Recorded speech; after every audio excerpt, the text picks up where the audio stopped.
Yes, we can start the FDP, please.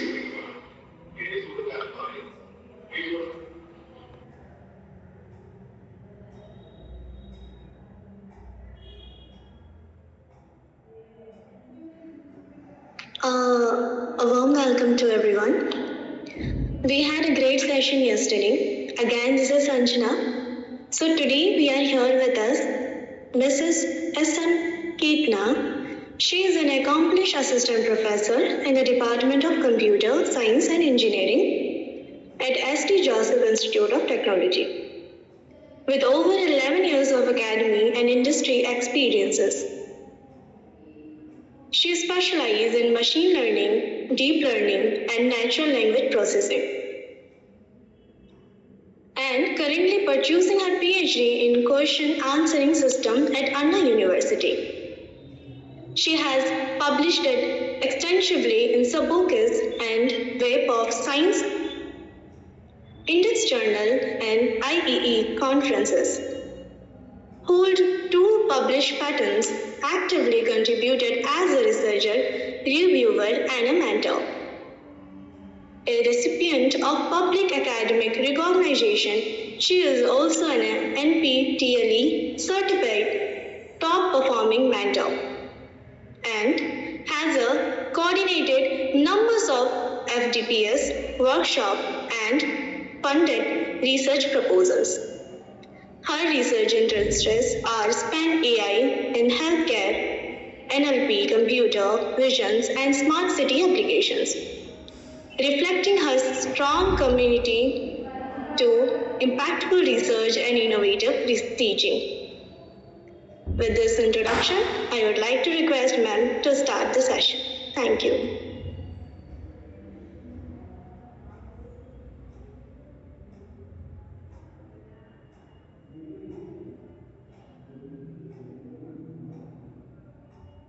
Hello.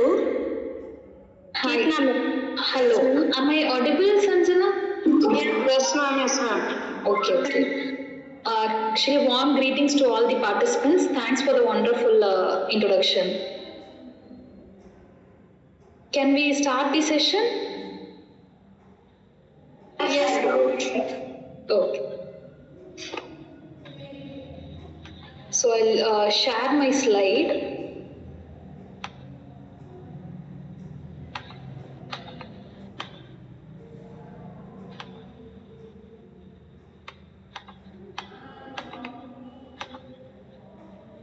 Is it visible, Sanjana?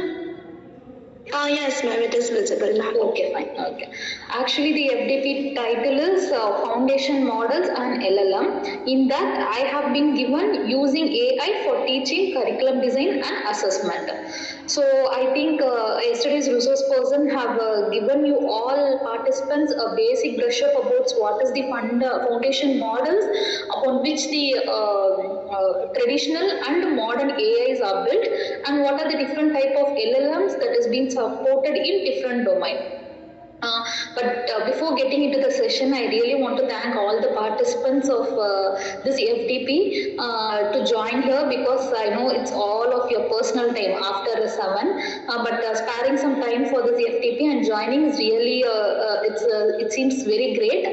So I just want to thank you first, all of you. Well, let's get into the session. So before getting into the session, I just let us make it more interactive. I just want to know, do you have any basic ideas, or do you have any basic do you know any basic concepts on LLMs or what are foundation models? Can any participants? It's not necessary to answer. You can also just give it in the chat box. Any basic idea on what is LLM, or like what are the foundation models, or what is happening inside the LLM? Okay, I'll just give a basic on what I know. They say that there is a lot of maths behind this LLMs. lot of maths behind this LLM, but still it is a black box to understand what is really happening inside LLM, because there are many parameters, hyperparameters and back propagations, differential, integral, everything that is involved in a single LLM model.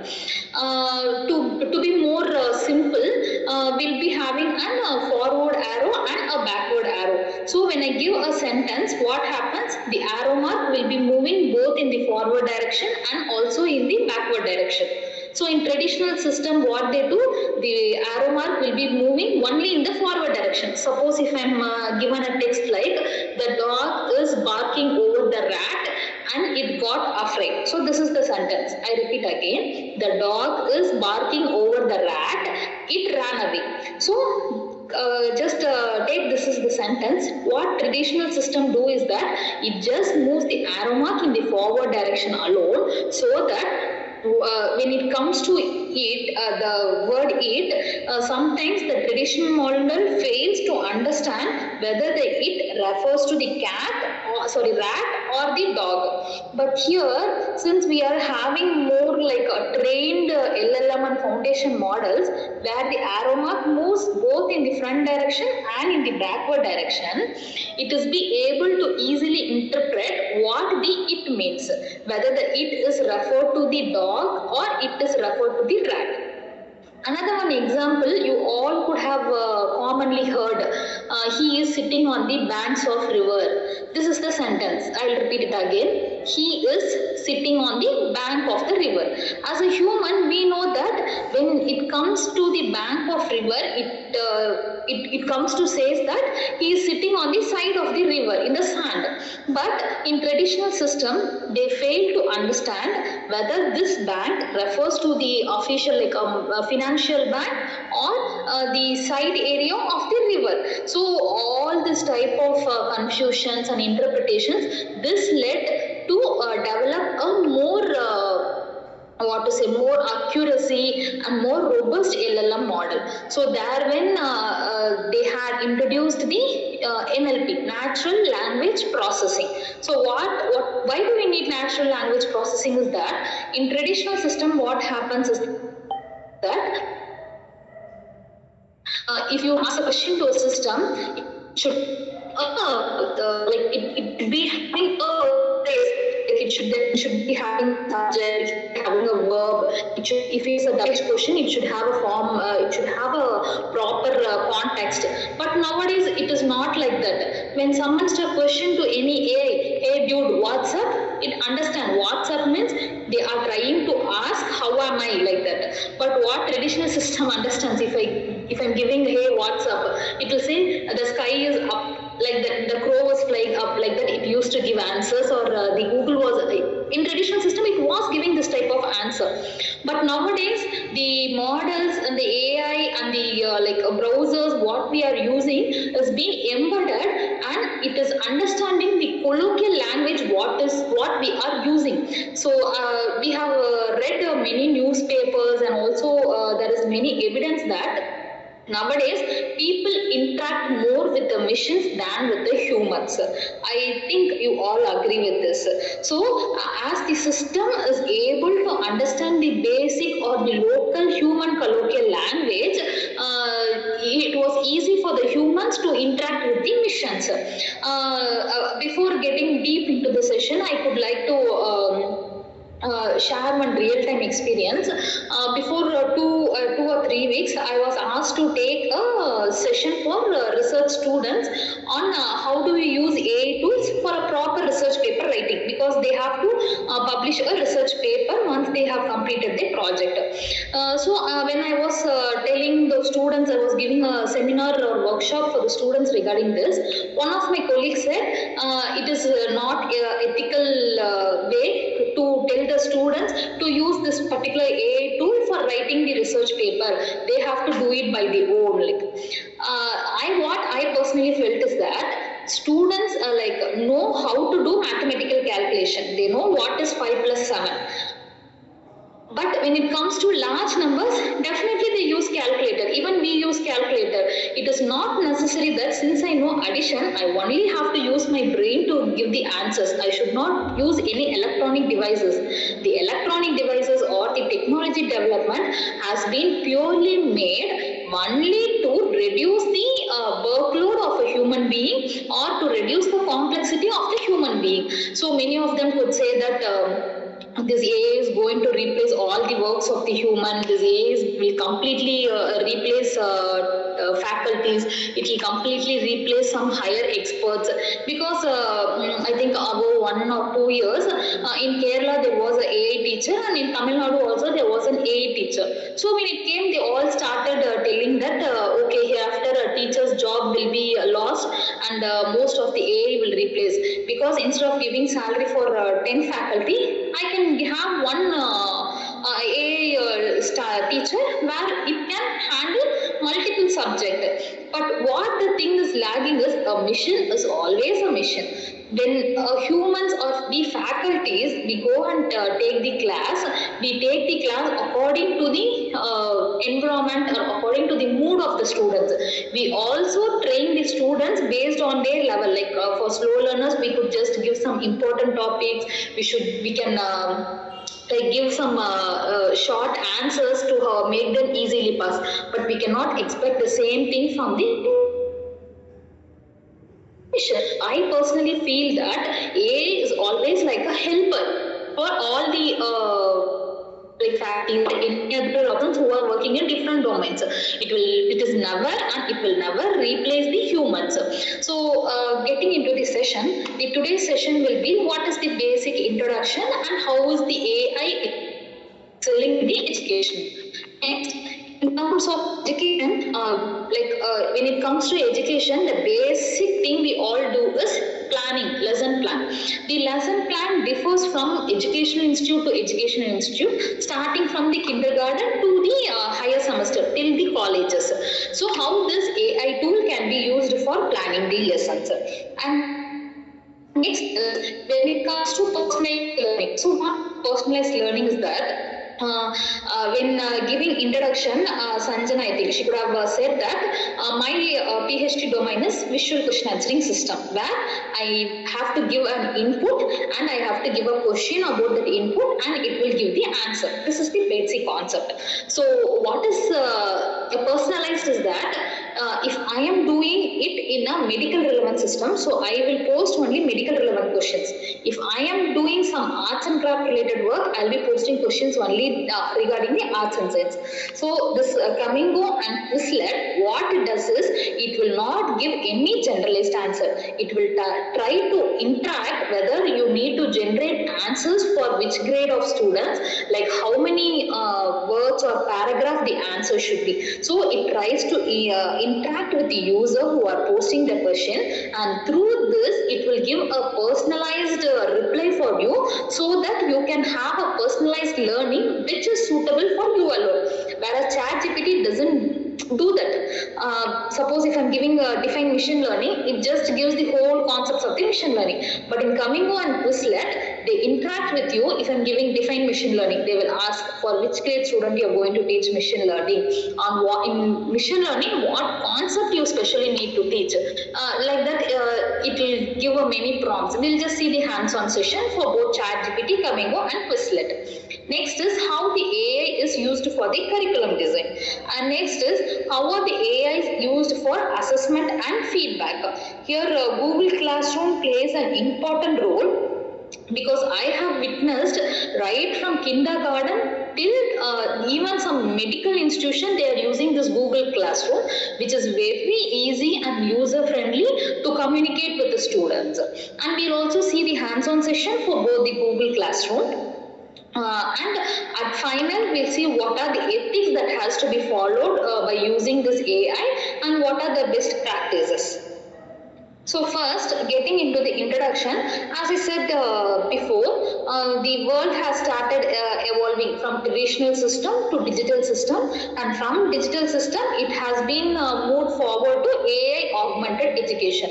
So we know AI education. What is this augmented is that? initially when the artificial intelligence came booming, actually the artificial intelligence was started in late I think in 1980 somewhere around itself, but I think after during COVID and after COVID it has been in a great boom. So once they started training and having this AI, what happens is that, as we all have heard about one term called data scarcity, there were not enough data for the models to get trained themselves. When there is low data, what happens? Suppose we all could have kids. We are training them for exam. What we do, once they have learned one topic, we could give 2 or 3 questions and make them answer that questions. That too, we have done it in maths. We have given some problems and make them to practice that problem. So if we make them to do more practices, they will get good mark and they will understand the concept clearly. Consider a student who has solved 10 practices problem will definitely gain more marks compared to the students who have solved only 2 or 3 programs. So similar way, when it comes to model training, initially the data was very low. So what they have done is they have augmented the data. Actually in augmentation we have many types like adversarial, using GAN. Many of them could have heard the word GAN, generative adversarial network, for generating the data, but the disadvantages in GAN is that they are prone to data leakage. Sometimes when you use GAN and do data augmentation, when it is image based data, the continuous high dimensional tensors could have dropped somewhere and there will not be any continuity in your image. There will be more noise in the image. And next one is adversarial augmentation. What is that is adversarial augmentation? I have given an image. That particular image will be rotated to different degree and different angles and it will be augmented so that the image quality will not be reduced and there will also not be any noise or blur in the image. This is same way in the text also. So what they have done is, suppose they are taking a physics subject or they are taking machine learning subject and they want to augment it. What they have done is, if there is a line like one line like the continuous variable are used for regression. So they try to augment the same line by rephrasing it in different type so that they could get more content to train the model. Like I said, has a digital calculator has reshaped mathematics like later in 1980s. Nowadays, AI is also replacing the traditional teaching method. Initially, before AI, internet has transformed the researchers.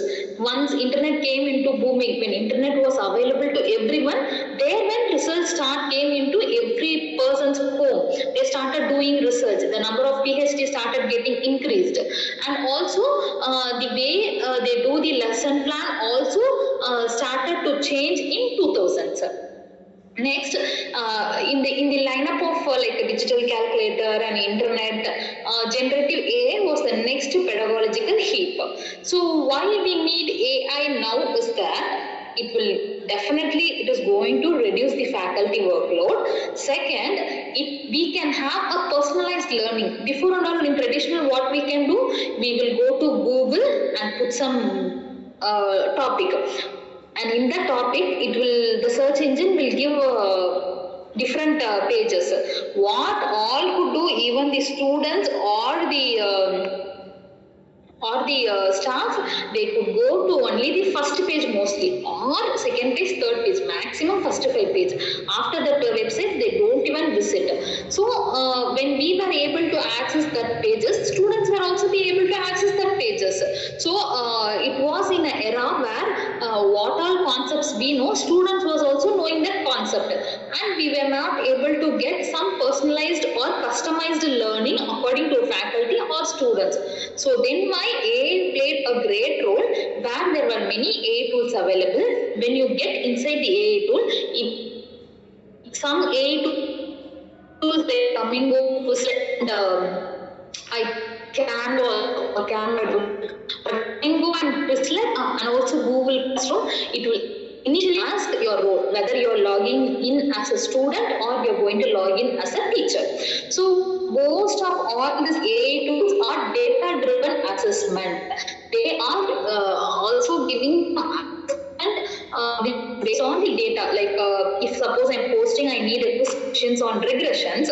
This questions on regressions, what it does is that it generates questions which are mostly used in some other open exams or some other quizzes that has been already available in the.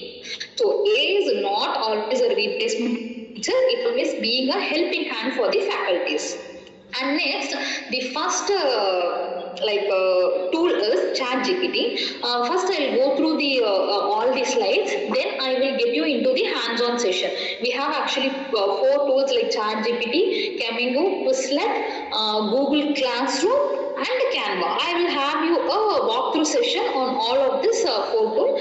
Before getting into the hands-on session, we will just have a go through of all the basic concepts in the PPT. So when it comes to ChatGPT is like a basic need of everyone. Like in one period of time, they said TV is a basic need of every home. Then when time started evolving, they said washing machine was the basic need of living. As time revolves, now ChatGPT, like when mobile games, it was a basic need of everyone. Then slowly laptop came. Laptop, without laptop, at least in a home, 2 or 3 members could have a laptop. Next, when there is a laptop, the technology also came. Now, if we ask for 10 people, at least 9 could have said that I am using ChatGPT. We also have a survey that many people they open up to ChatGPT rather than their friends or their relatives or their home members. So ChatGPT has become a part of human.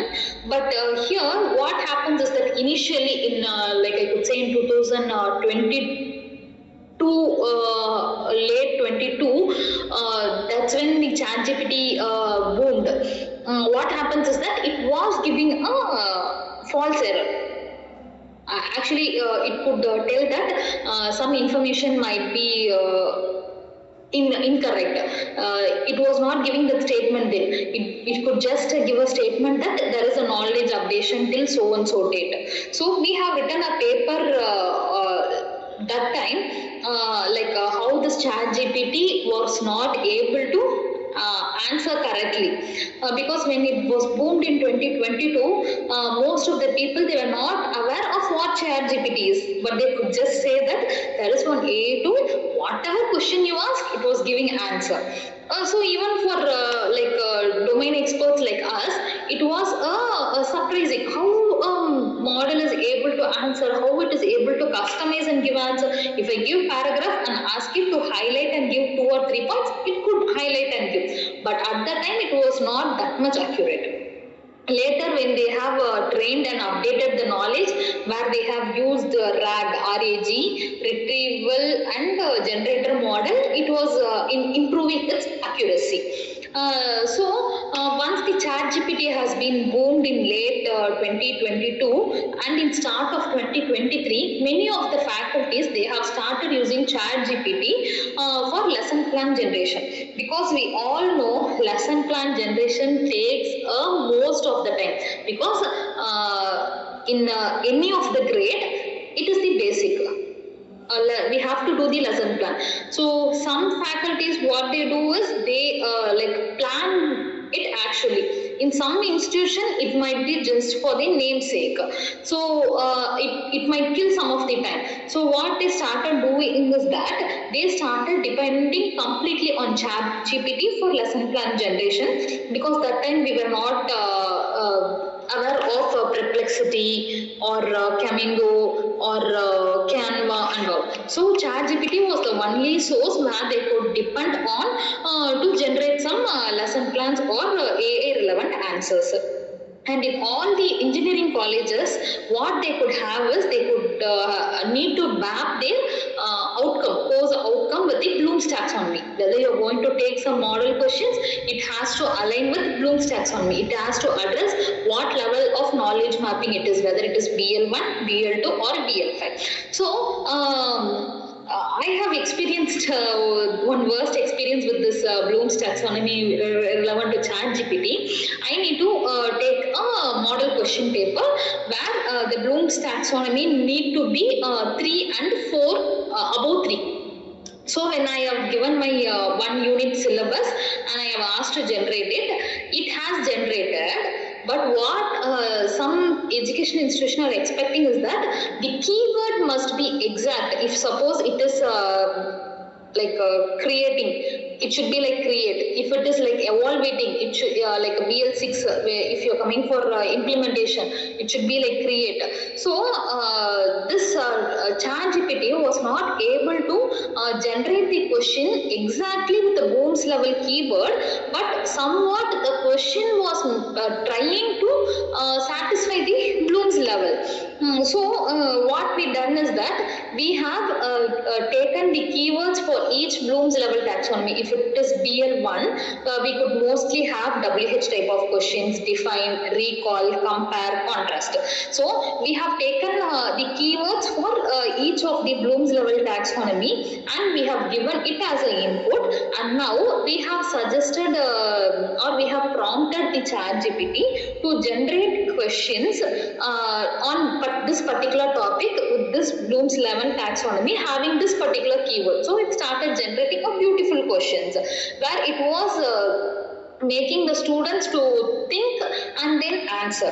And next is that many started, since ChatGPT was able to generate merely accurate answers or accurate what we are prompting, they started using this ChatGPT for activity and worksheet creations. Here this activity and worksheet creation, it might be unnecessary for engineering faculties like us, but when it comes to schoolings, this activity and worksheet creation is majorly they are dependent on ChatGPT. So how I'm saying is that I have gone to 2 or 3 schools to teach AI tools for the faculties, those are present there. Because when it goes to school faculties, we have to teach different pedagogy methods, like how they can interact with the students using this AI tool, like Kahoot, how they can create quizzes online and all. So when it when we were teaching about this AI tool, they said that apart from quiz, a great question mark is that we are not given enough time to create activity or worksheet. There will be a topic because most of these schools are now CBSE and ICSE. Here the questions have to be different. It should not be from book back answers. When we were studying school, what they could do, we could study the big book back question answers and the same question answers could have come. But nowadays it is not like that. We cannot ask book back answers. It will be only 10 or 5%. Remaining questions has to be asked from the internal. So there for schooling level faculties, they spend most time in worksheet creation apart from lesson planning. So there when we have informed them and we have taught them 2 or 3 AI tools, it was very helpful for them.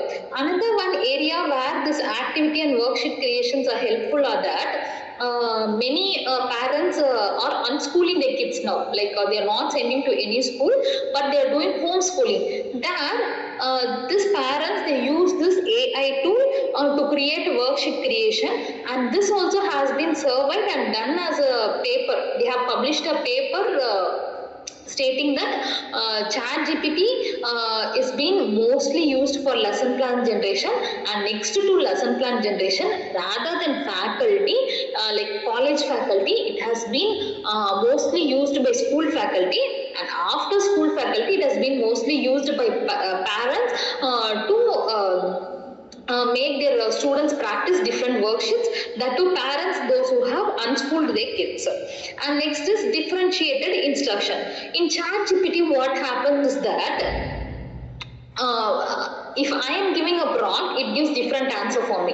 When my colleague is giving a prompt, it gives different answer. But what happens is in traditional system, when I give machine learning, the 10 pages comes up. Even if I'm giving define machine learning, what is machine learning, feature of machine learning, the same 10 pages could scroll up. But here in AI, according to instruction and my prompt, there could be different answers generated for different persons.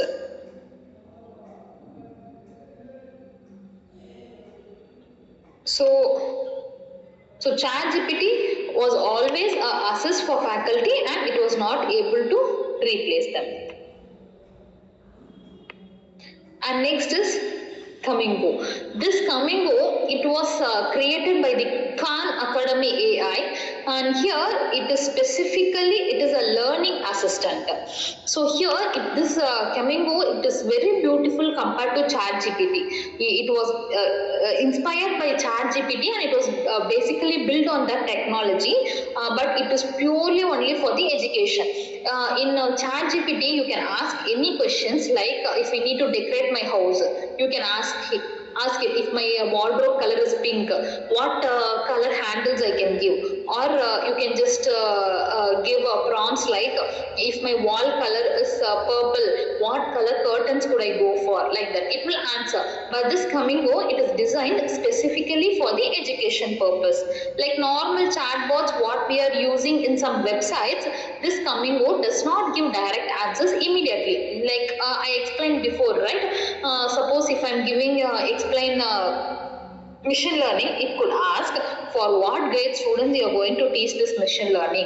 Then it will ask whether I need to give the full definition or I need to give the features of machine learning. So based on the customized queries and prompt, it will generate the answer.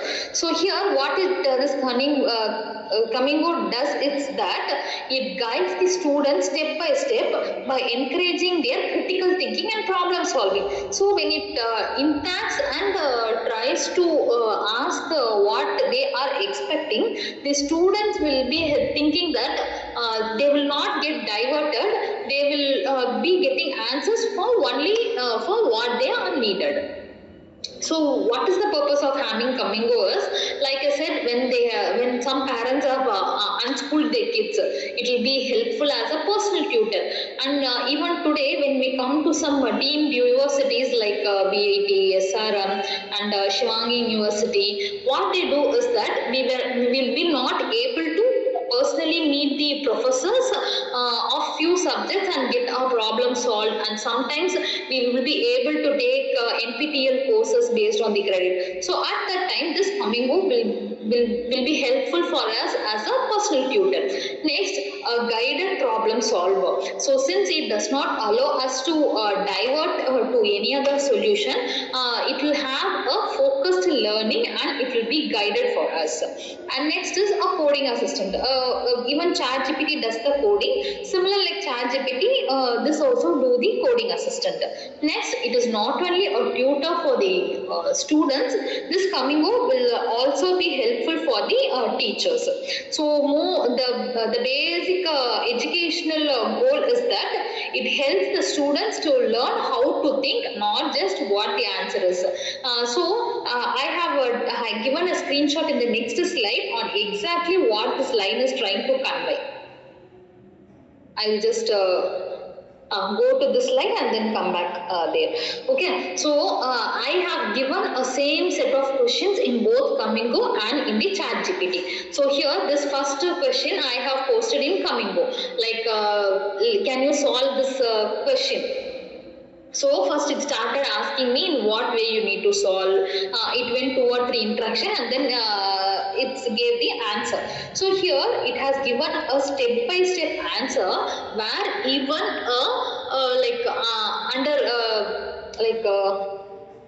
below 5th standard students will also be able to understand.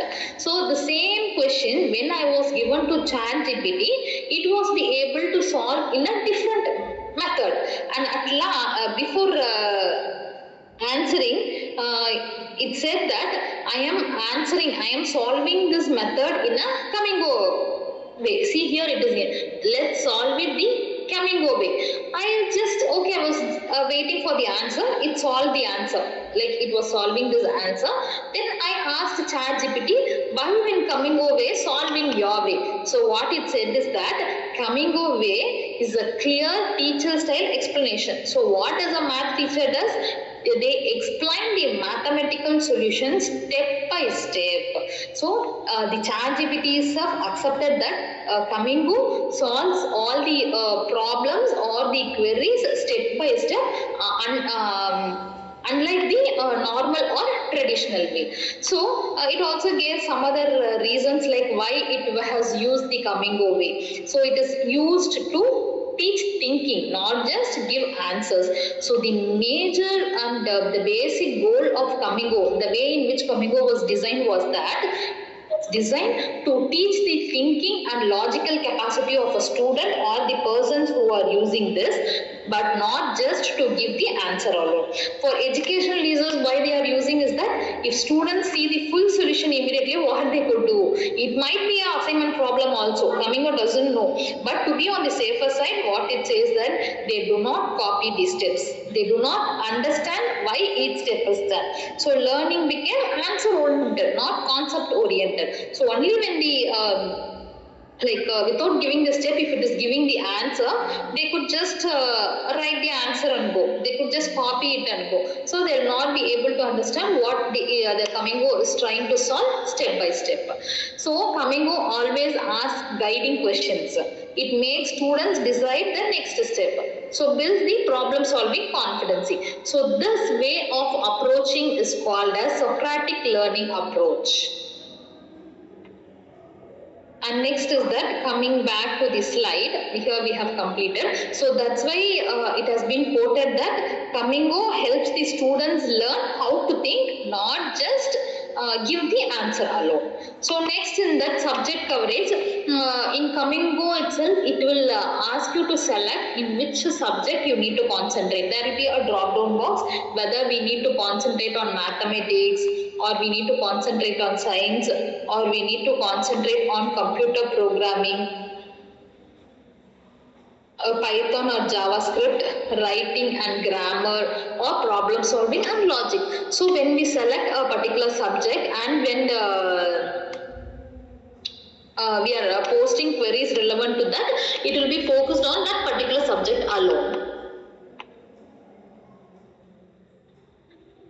So when we have a comparison between Kamingo and ChatGPT, first coming to the direct answer, Kamingo does not give the direct answer, because as we saw earlier, if we are giving the direct answer, what it does that the students or the faculties might not, suppose if it comes to faculty, they might not be able to understand what the steps, how does it solve the problem, and in how it has given this particular justification. When it comes to students, they might have simply copied, or some students they might have depend on Kamingo as their personal tutor. So when the answer is given directly, they might not know what are the concepts that is behind it. So when it comes to ChatGPT, they often give random answers. Like when it comes, if I'm giving regression, Kamingo could beautifully ask a question, something relevant to what grade you are or what grade you are teaching, like and all.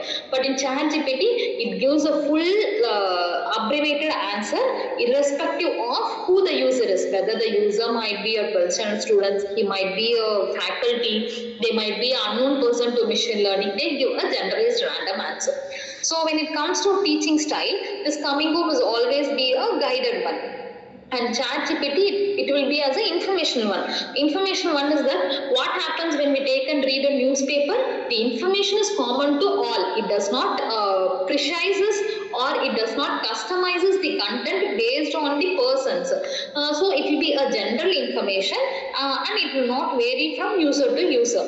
But in Kamingo, what happens is that it will be a guided answer teaching style. When it comes to exam preparation, here in Kamingo, the exam preparation is using Kamingo, you can have a strong exam preparation, because there are also quizzes available to make you get you practiced. When it comes to ChatGPT, the quiz generation is moderate compared to Kamingo and the Quizlet AI. When it comes to curriculum alignment, Kamingo does a beautiful curricular alignment. If you are giving a this Bloom's taxonomy and your college PO, PEO and PSO, and how it should be aligned, how your course should be aligned with this particular PSO, it will give a beautiful alignment and give. But in ChatGPT, it depends based on the subject. If suppose we consider subjects like data structure, C programming, Python, what it does is, this model could have already been trained on such files or documents, so it could be able to give some accurate answer. But when we are giving new subjects like cyber security, defense mechanism, like IoT, in advanced IoT, advanced machine learning concepts, optimization algorithm, it fails to give a good curriculum alignment along with the Bloom's taxonomy and your college's PU and PSO. So for curriculum alignment compared to Kamingo and ChatGPT, Kamingo is better. So comparing this both, when you are in need to generate a lesson plan, or when you are in need to generate some quizzes for the students, it is always best to go to Kamingo rather than using ChatGPT. The only thing is, we all have become familiar with ChatGPT. That's why we are not able to expose to other AI tools. Once we started using other AI tools, it will surely be a great support for us, and it will also be a great guiding to teach when it comes to new subject. So highlighting the Kamingo feature, it is a learning coach, not an answer machine. It is a very good line about the Kamingo. It is not an answer machine, it is a learning coach that stays with you. This is I have shown you when I have given the question to the Kamingo. It has demonstrated a step by step. So when the same has been asked in ChatGPT, it has just given the answer alone, and it has also said that I am solving it in the Kamingo method. So when I asked, it just said Kamingo method is more guided. So the ChatGPT itself compared to ChatGPT, Kamingo delivers are guided. And next AI tool is Quizlet. This Quizlet is completely for generating quizzes. It has a large dataset that has been built for quizzes alone. The datasets that are used for training this particular Quizlet AI is too huge, and it has mostly 4 types of questions. One is yes or no type, objective type, short answers and long answers. Yes or no, objective, short answers and long answers. These 4 type of quizzes are available in the Quizlet. So based upon the different educational institutions need, the tutor or the faculty can just say that what type of quiz they need to generate. So as informed, they are built on large learning data sets. So this also, it enables the dialogue based learning instead of static flashcards. We have seen some AI where it will be having a flashcards, like we used to teach our kindergarten kids with some flashcards, like showing a picture of elephant and asking them what is that, and then showing a picture of lion and asking them what is it. Here some AI tools are there which are based on flashcard type of learning, but here in Quizlet it is dialogue based learning. I'll show you the demo how this particular dialogue based learning is being used for generating the quizzes. And the key idea here is that students learn by talking to the study material. So the main aim of Quizlet is that when I was getting exposed to this Quizlet AI, what I do is whenever I get to know or get some hands-on session upon the AI tool, first initially before getting the hands-on session, I go to some like elsewhere, IEEE or some Science Direct website or Arxiv and search about this particular AI tool, how it has been produced in the paper. So when I was searching about this Quizlet in the journal papers, there they have said that most of the students, right from the traditional period till now, when the study material is given, they just by heart what is there in the study material. They do not understand. Very few students could have tried to understand, but most of the students, they just by heart. Even when it goes to the slow learners, it is too bad that the slow learners are not even concentrating on what is present. They just study only few few sentences or a few concepts, and they repeat the same thing for all the questions. So the key idea in developing the Quizlet is that only when we start asking one word questions in the exams, the students will start to understand what is present in the study material. So without understanding, they are not able to apply the knowledge when it comes to final year, that is particularly to the placement. So they said that the Quizlet was developed on the idea of creating, making the students to talk with this study material. And another one speaker has said that this Quizlet chat, it is it has to modify or it has to give a transformation of the students from passive study into an interactive tutoring experience. Suppose I could like to quote an example here. What I think most of the engineering colleges could have the question pattern like 2 mark, like 13 mark or 16 mark somewhere over. Very few engineering colleges in southern parts, they have they have around 1 mark. I think very few, only 3 or 4 colleges. So why they have introduced 1 mark is that only when 1 mark is given, the students will be able to understand the concept. So through understanding the concept, they will be able to implement it successfully in their placement times. And that's why they have said that this Q chat has given a transformation from passive study into an interactive tutoring experience. So why we need this Quizlet is that in traditional tools, what we have used flashcards, some notes, PDFs, and these notes could be either soft or printable hard copies. So the limitation there is there will be no interaction between the study material and the student, those who are trying to gather the knowledge from the notes. And there is also no adaptive feedback. When the content was very few for that particular concept, the students were not able to give extra content. What they wrote was very vague. They were not be able to extend or give extra information about that particular topic. So with the help of Quizlet, when they were able to answer both, the Quizlet was able to generate questions for both short answers and also for the long answers. This Quizlet, it gives different type of questions for different learners.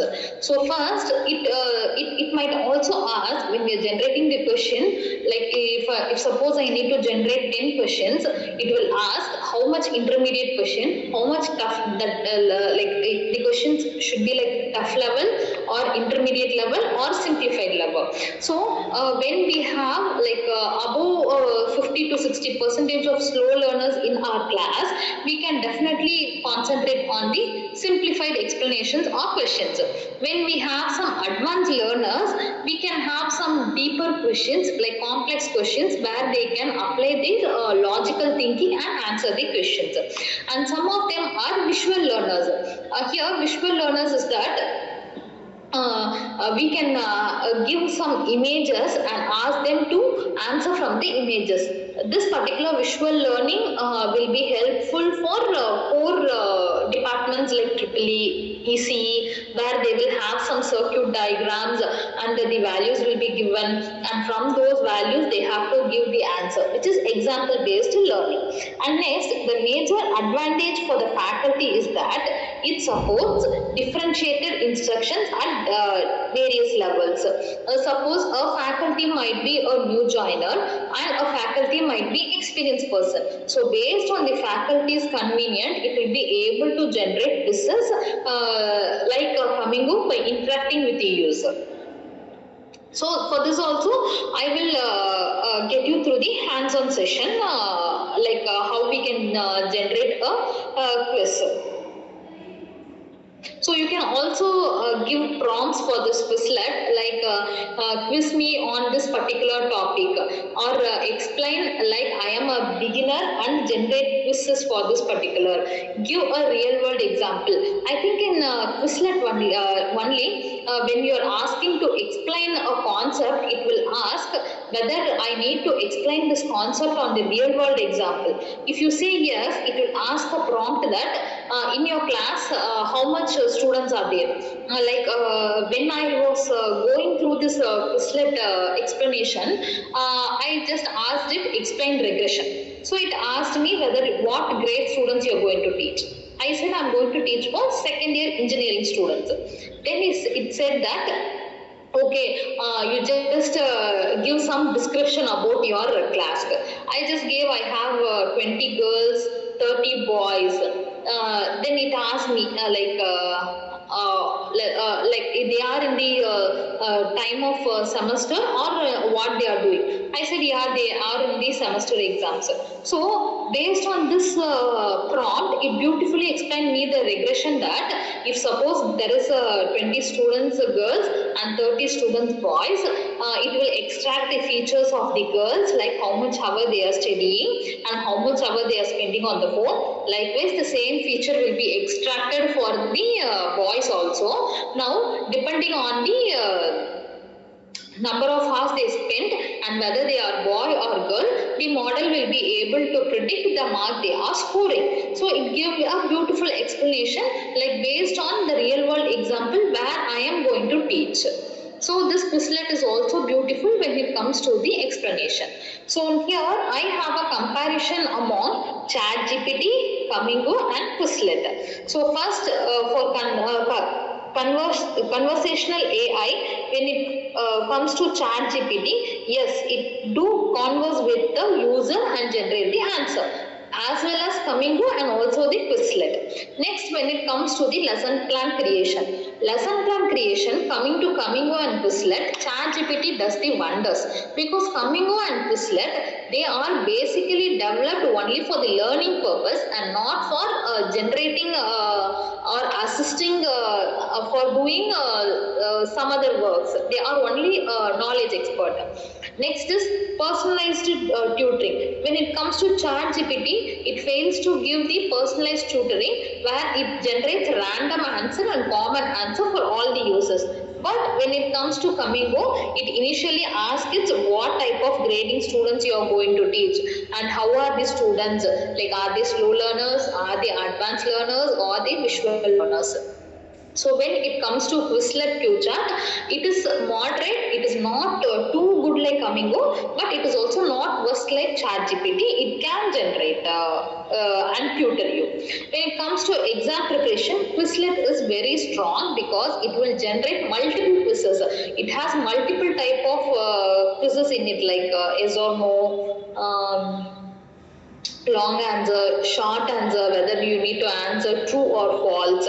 And then for exam preparation, ChatGPT is also doing good where it gives only basic questions that have been asked somewhere else. And when it come to content, this ChatGPT is open-ended. It is open for all the domain, all the extra information.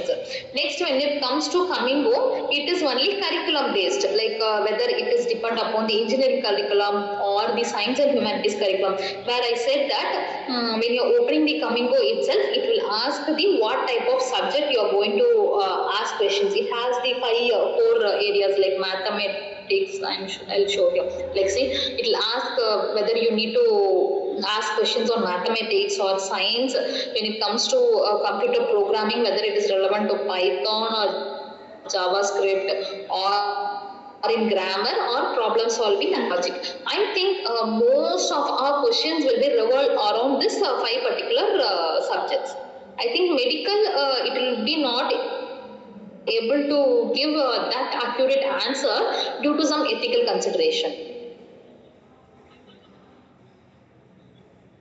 And next, coming to content grounding for Quizlet, it is study set based. It does not generate any curriculum or it does not generate any lesson plan, but it will generate quizzes which is used for the study purpose.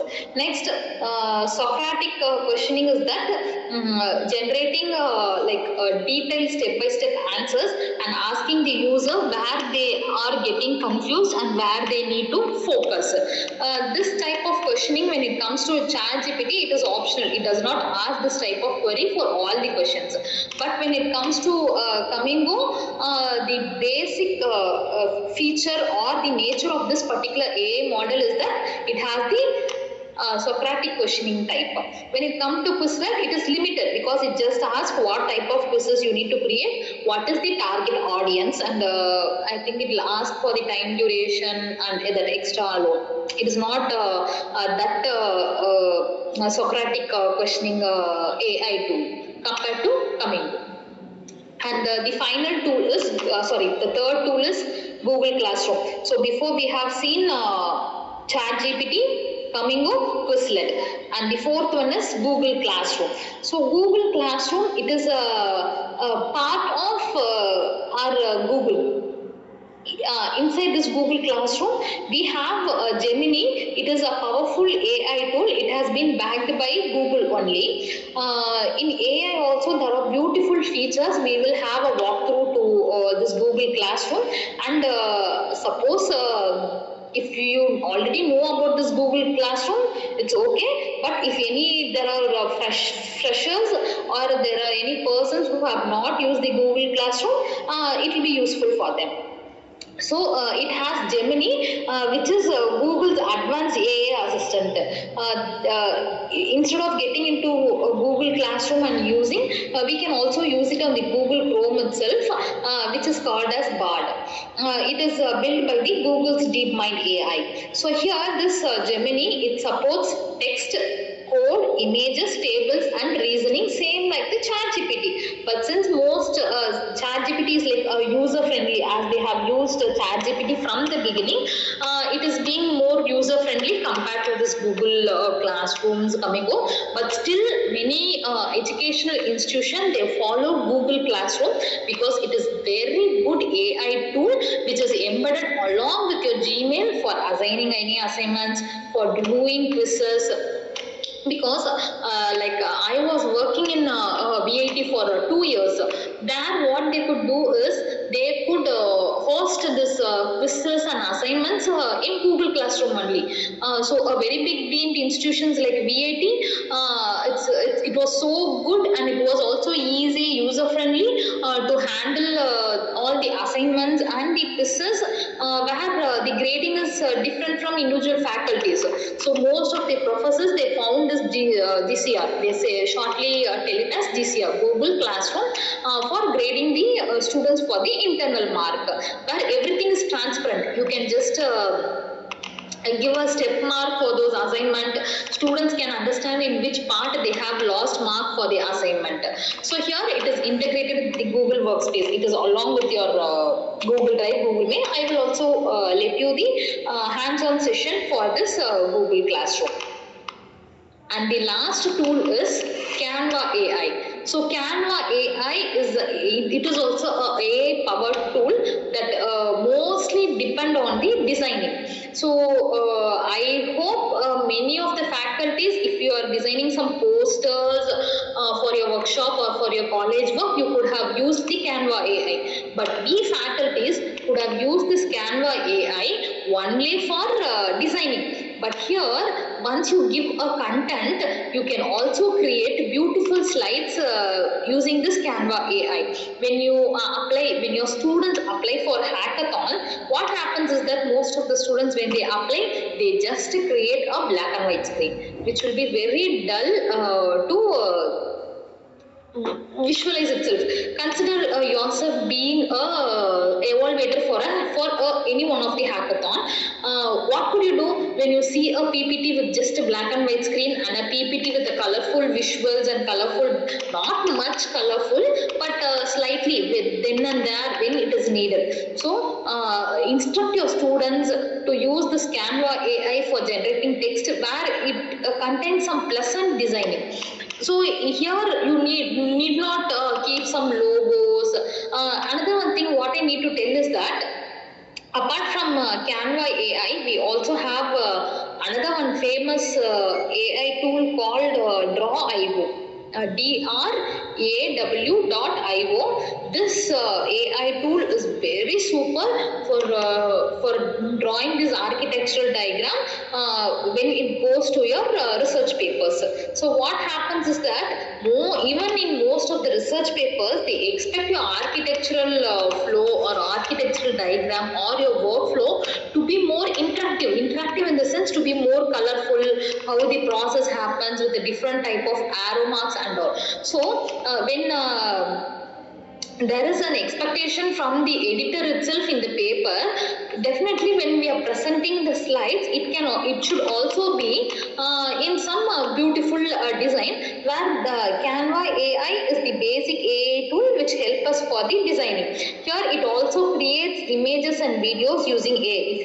If you need to have an image like a farmer sowing seeds in the agriculture land, when you give the prompt, it will generate 100 images based on that prompt in this Canva AI, and it also writes academic content instantly. Also, suppose you have fixed that picture and you need to give some content for that particular slide. If you give the prompt, the Canva AI itself generates the text based on your prompt. So apart from designing the posters alone, Canva AI is best for creating interactive visuals in the slide. And that's the end of the PPT. Now we'll get through the hands-on session of each of the tools. So first we have come to ChatGPT. I think most of you know the ChatGPT. Can I get any response in the screen whether I think most of you could have experienced how to work with the ChatGPT, right? If you're okay, then we can skip ChatGPT and go for the next tool. Can I get any yes or no? Are you aware or have you worked with ChatGPT? Yes. Okay, ma'am. Then we'll just skip to the next AI tool. The next AI tool is Flamingo. I'll just share my screen.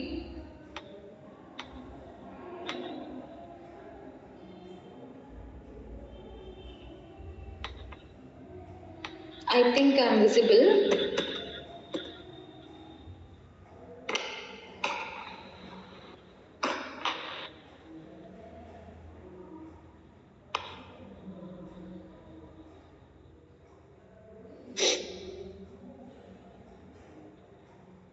My internet is little unstable, so kindly bear with me.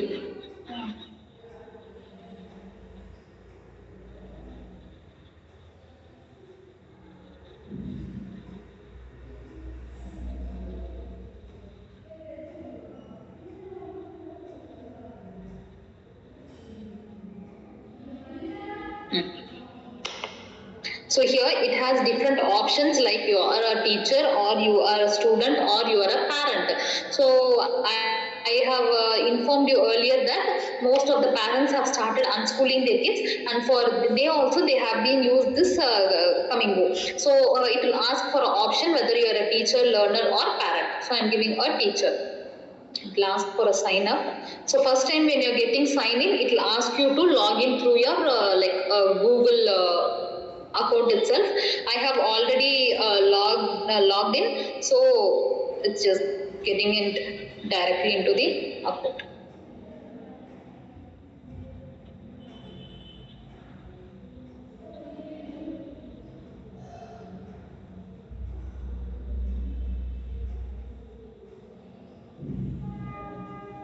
See, it has like many features in Kamingo.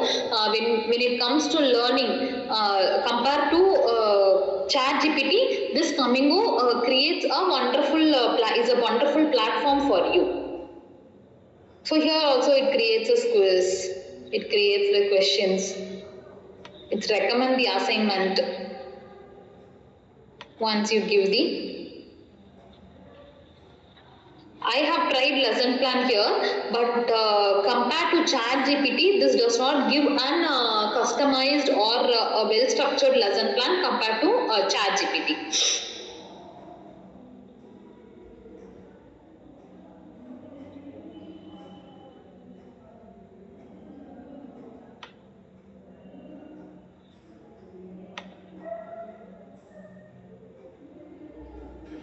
So it will ask for which grade you are going to teach. So I am selecting college. So topic I am giving it as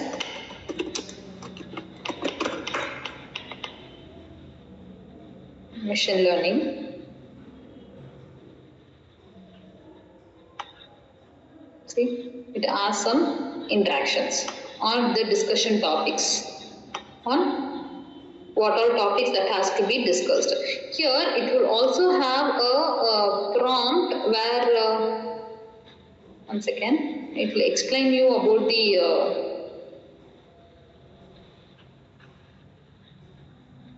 when you are having some complex statements, it will also break down your particular paragraph and it gives into a simpler statement, like I am giving research and I am selecting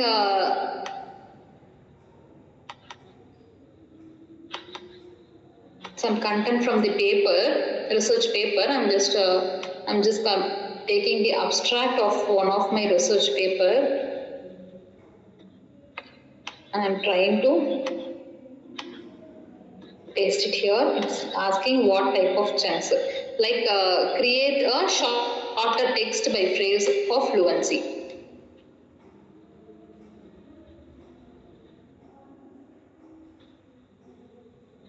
See, it creates chunks on how to identify the small text.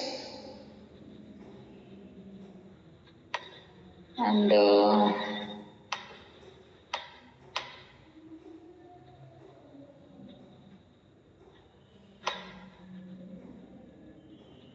as we have shown the classroom discussions, and another one,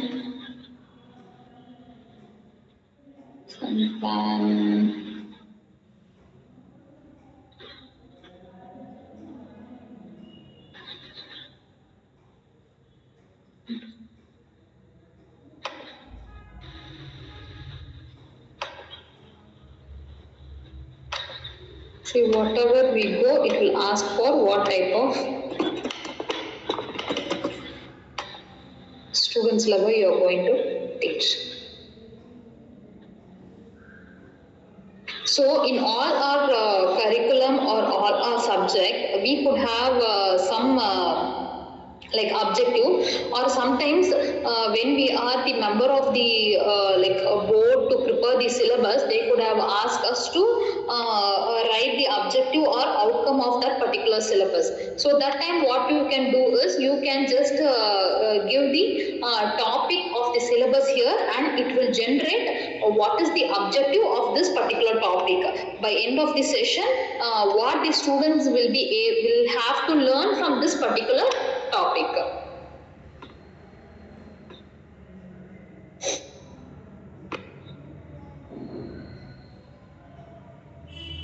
I can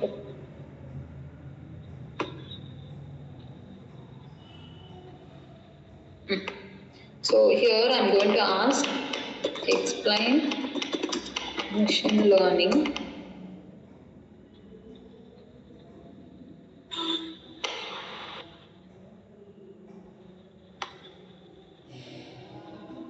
See, it has given a very simple and customized and guided answer for you. But the same question, I'll post it in ChatGPT. We'll see what type of answers it's giving.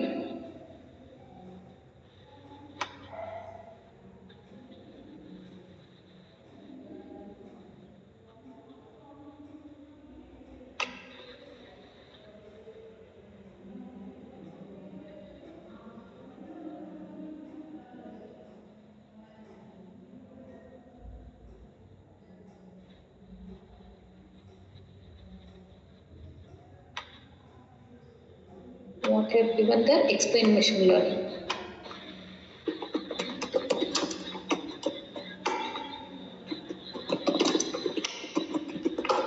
So the same question I have posted in two different AI platforms, where one AI platform has given me a very basic explanation, that is which has been able to understand based on what the listener should be. Like I have choose that the listener is college student. So it has given a basic like introduction on how a college student can understand. So here when I asked to ChatGPT, it has given more technical answer considering the person has some basic knowledge about the machine learning. See, it has given all the supervised learning and unsupervised learning, everything. So that's why it gives a random answers. But in Commingo, what it gives is, it gives a customized, personalized learning alone. It will also ask. Just ask. You can also give feedback.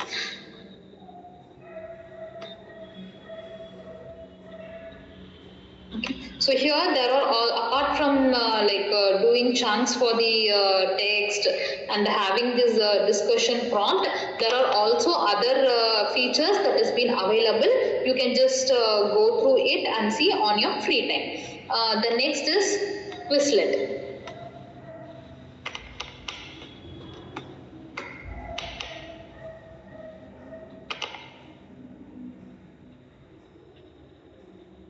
Here Quizlet, it also supports the prompt and give answers for the prompt, but comparatively based on giving the answers, it is used for generating quizzes on a particular subject that we give. I could select others here.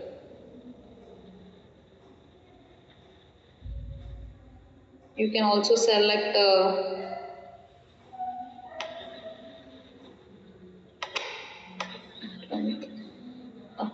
we have, I think the college and it's like not the prime.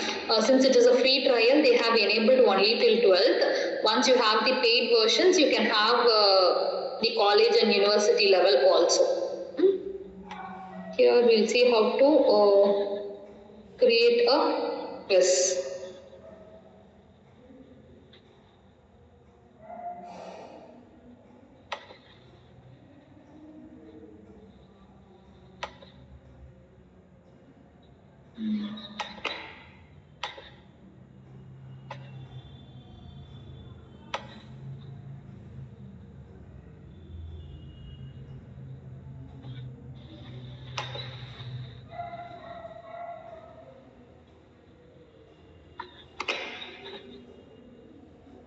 Here will be, can give the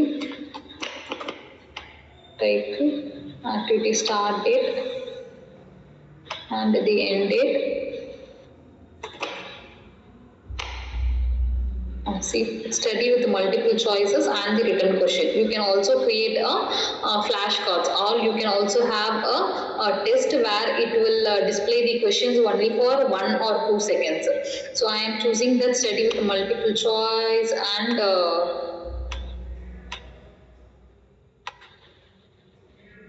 I'm like selecting others.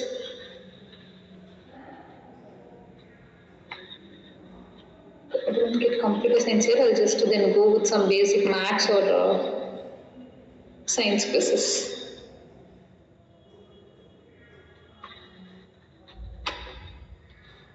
Here, I'll just try doing.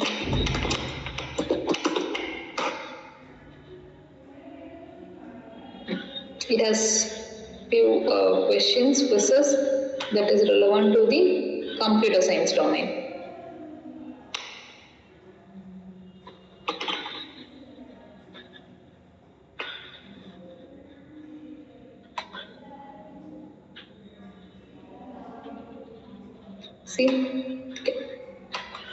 See, it will have this particular type of questions. You can post it.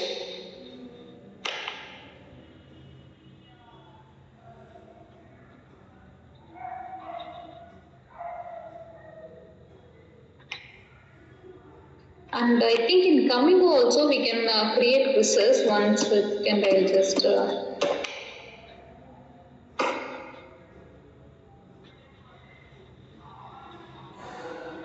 it's same like a Kahoot. You can create quizzes and give the link to the students so that all the students can sign in live and they'll be able to take up the quiz. It will be like a innovative teaching for you.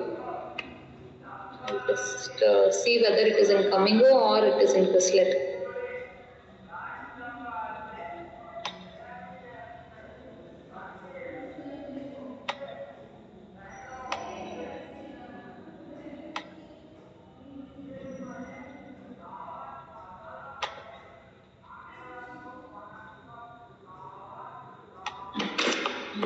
Like I'm trying to build machine learning.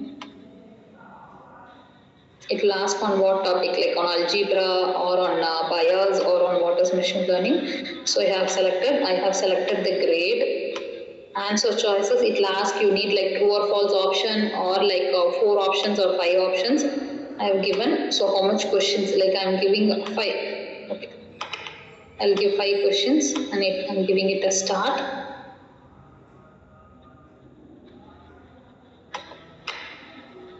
So it will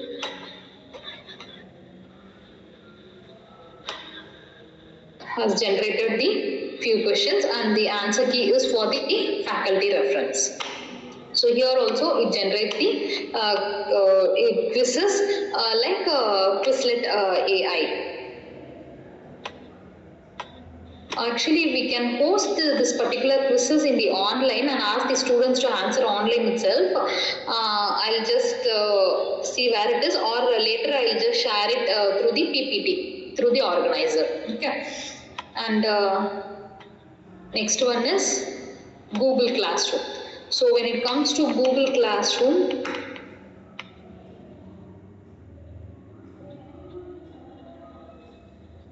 see here, I'll just log in through different account.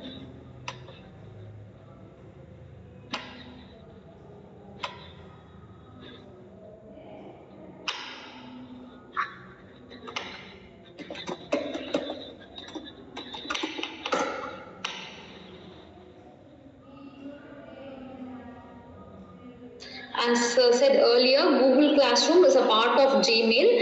It will be embedded along with your Drive and this Google Docs. See, you will have an option here. When you click here, you will have a Google Classroom. If you are having kids, I think in most of the schools nowadays they are using Google Classroom for their school students.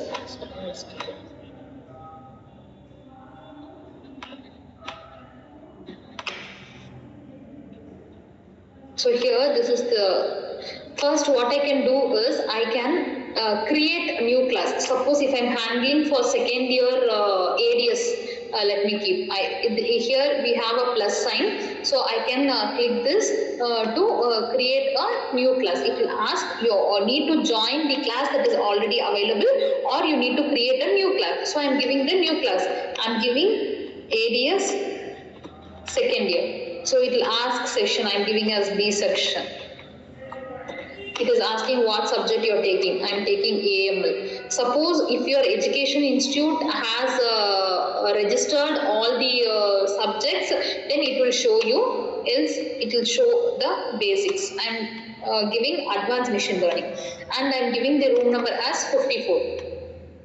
So create. So how this Google Classroom is helpful for educational institute is that when it comes to deemed university, like I said earlier, when it comes to BIT and SRM, Satyabama and Shivanging universities, like famous universities, what they do is they don't have a fixed classroom or fixed students for that particular classroom, like some autonomous or affiliated colleges. The classroom and the students, they differ time to time for that particular class. So when a professor or when a faculty has been assigned room number 54 for this particular 50 students, where the students will be different for another hour in another classroom. So they can create a Google Classroom link like this, and to make the students join, they can generate a link. This link will be given. They can copy this link and give in WhatsApp to all the students, and by clicking the WhatsApp link, this Google Meet link, they all can join in this class. Or if you're not requiring to give the a link, you can also give this code. By using this code also, they can join here. Here you can assign many assignments, you can give announcements. Suppose if there is a cancellation in class or if there is alteration in class, when it comes to affiliated or autonomous college, we'll be having the same 50 or 60 students from morning to evening in the same class. So if there is any announcement to be made, we can go and inform them. But when it comes to deemed university, when it is like a lecture based hour, what they do is the students, they come today, they attend their session. They might have only 2 or 3 sessions in deemed universities, and they will be moving out. So you cannot go and have some important announcement at your leisure time. So at that time, what you can do, you can give a announcement here. Bring the assignment tomorrow. You can just give and post, so that all the persons that are connected or joined in this particular class, they can view here. Here, apart from this Google Classroom, there is also Gemini. So Gemini is an important AI that is being powered by Google. Here you can generate a quiz and you can create rubrics like on what basis. Another one, when it comes to creating rubrics, what we do is for third year and final year engineering students, we'll be having a project like mini project or main project. We'll be creating some rubrics, right? So here you can create a rubrics for any assignment that you have been assigned, so that students will be having a transparency, like for innovation, how much mark is given, like for architecture diagram, how much mark is given. So you can create a rubrics here. You can also generate a quiz here, like it will ask the target grade.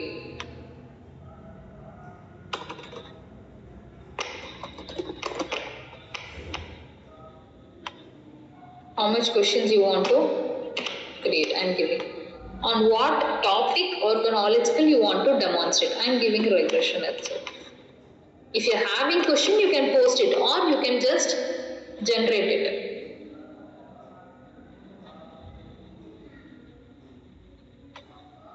See, it will ask whether you need to type multiple choice or true or false, short answer or long answer. Here I am just choosing true or false. See, it has given me the questions.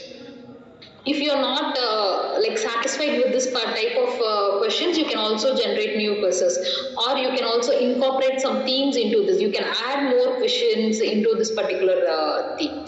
So you can export this, add to a class.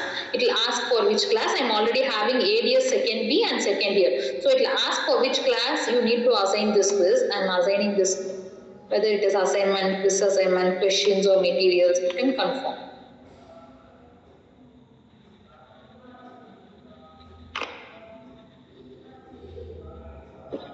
So it will be posted here. You can give the title like SEM 2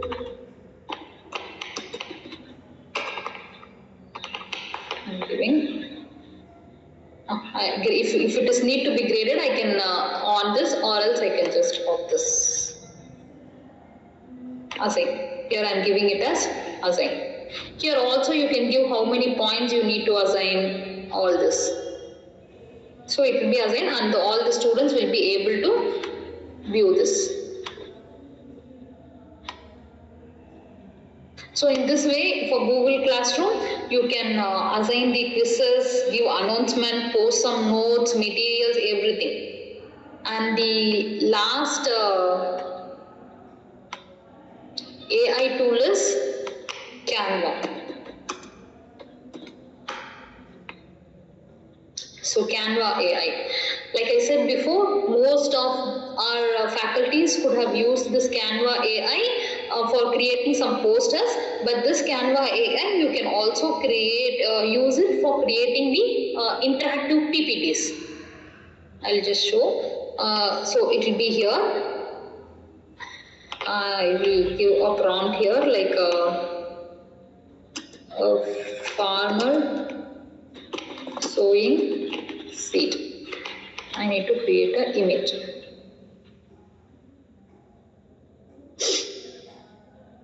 This is the prompt which I gave before. Teacher using mobile in class. Image of dog wearing hat in party. So here I have given, I am asking to generate a farmer sowing seed. Sometimes when we come to presentation, we may have our customized style or customized text.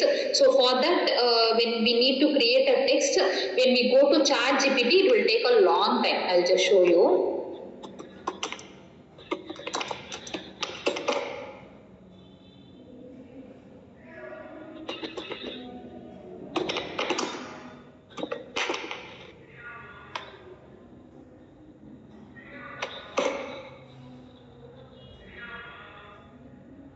So when I take ChatGPT, it will create some time for generating this image. But in Canva, it's just a matter of few seconds to create whatever image you need. You can just copy and have it. You can also give feedback here. So now I'm going to create.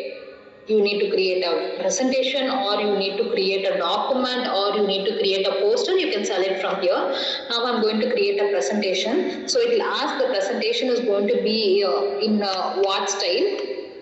I'm selecting a basic 16:9 style. Here there will be many templates which will be available, and also there is many layouts, styles which will be already available. Suppose you don't need to use this, you can describe your ideal design. Farmer complaint. I need to present my research paper on farmer complaint. So I'm giving farmer complaint. See, it will just give a template based on that. It will give an introduction slide. Some PPTs might be like prime. Some will be like free.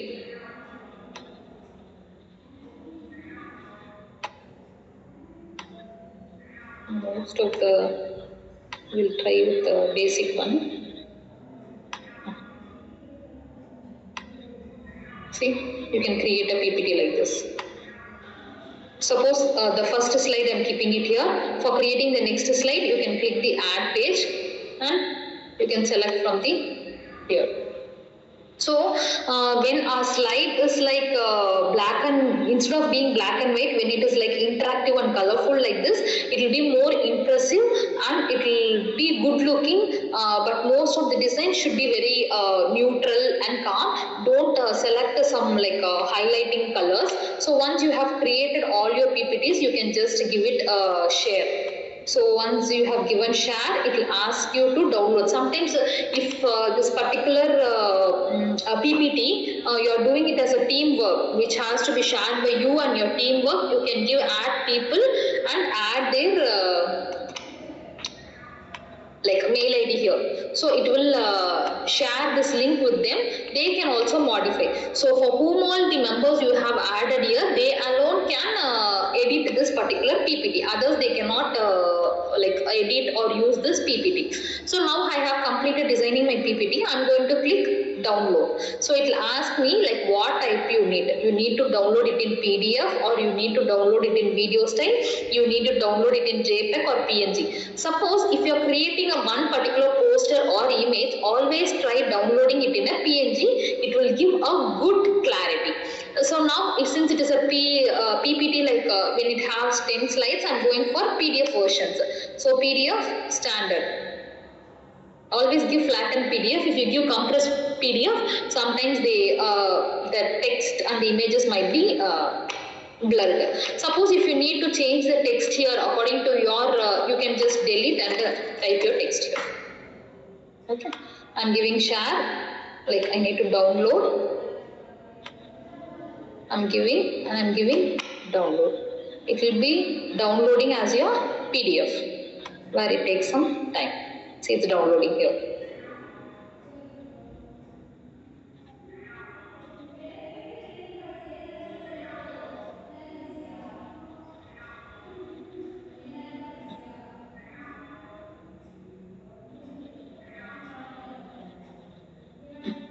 It has come.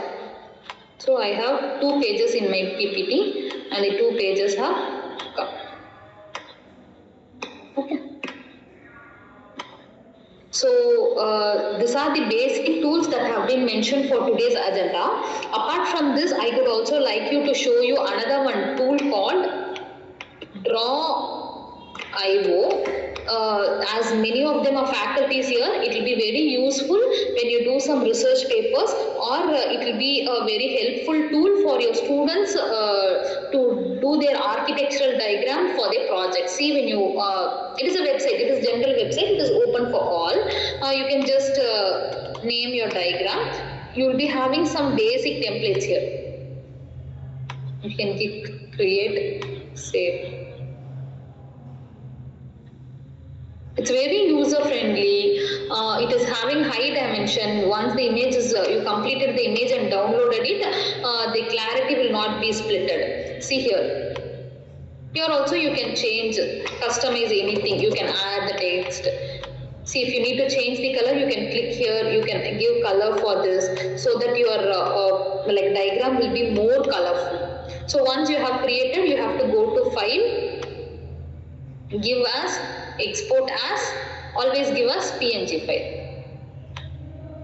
and give export, it will be saved. It will ask where to save. You give device, you give download and give open, it will be there in your downloads.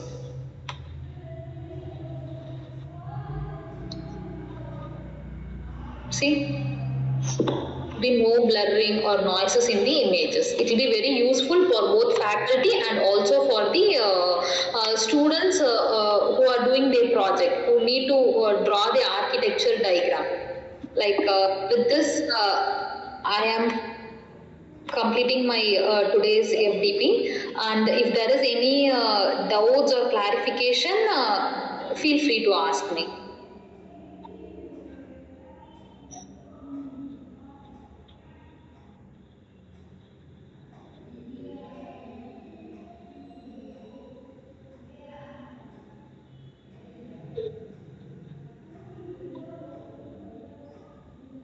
The session is open for queries. If you have any doubt, you can ask me.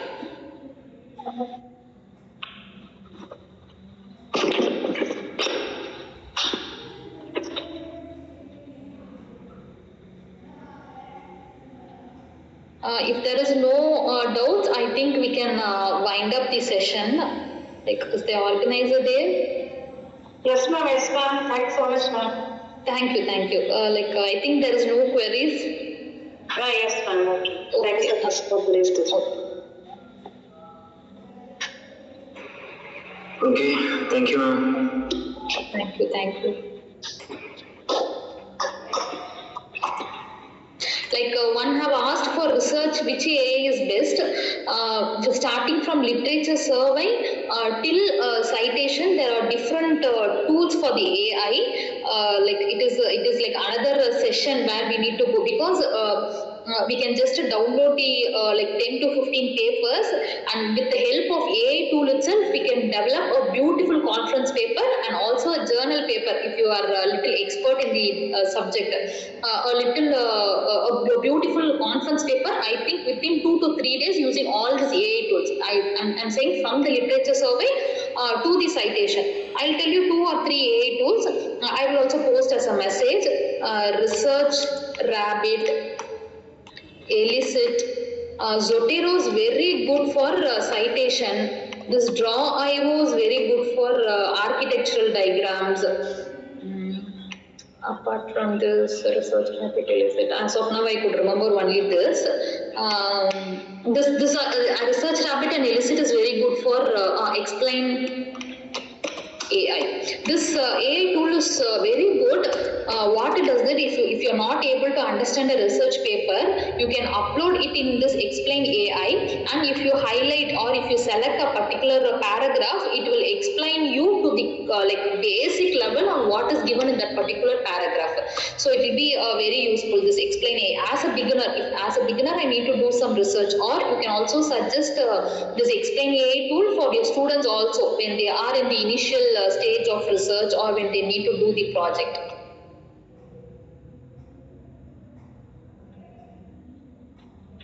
Any other questions, or can we wind up?